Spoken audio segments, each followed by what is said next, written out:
Kenyan exporters of fresh produce and other horticultural products can now breathe a sigh of relief after Kenya and the United Kingdom concluded an economic partnership agreement ensuring exports from Kenya continue enjoying duty-free quota access to the UK after it leaves the European Union on December 31st, 2020. Trade Cabinet Secretary Betty Maina says key exports will now benefit from enhanced privileges even if they pass through the 27 EU countries.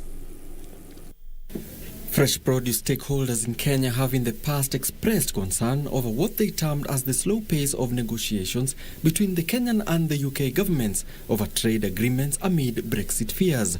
Exporters have been worried that the Kenyan exports may be forced to pay an 8% excise duty for produce to the UK market.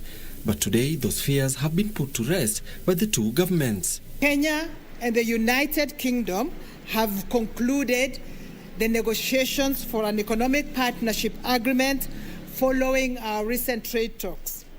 Among the measures in the agreement include shared approaches to trade, including the adoption of common rules of origin through a broad acceptance of product standards. Speaking during the initialization of the Kenya-UK Economic Partnership Agreement, Trade Cabinet Secretary Betty Maina has said the UK had assured Kenya and the EAC of its support. We have concluded this trade agreement because it represents a very comprehensive package of benefits that will ensure secure, long-term and predictable market access for exports originating from Kenya into the United Kingdom in the context of Brexit. The agreement remains open for any other East African Community country to join in the future. The agreement lays the foundations to expand trade between our two countries, which is already worth £1.4 billion or 200 billion Kenyan shillings a year. On his part, Interior CS Fred Matiang'i said that the government will do everything possible to safeguard the interests of its exporters. We want to emphasize to our farmers there are issues that are still in discussion. I know that there is a concern, and probably someone would ask me a question about what about our avocado exports and what's going on right now.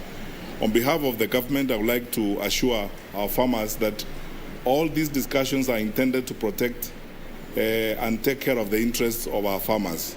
Exports to the UK declined marginally from 40.2 billion shillings in 2018 to 40.1 billion shillings in 2019, while imports from the UK increased from 31.6 billion to 35.3 billion shillings in the same period on account of the confusion brought about by the Brexit confusion.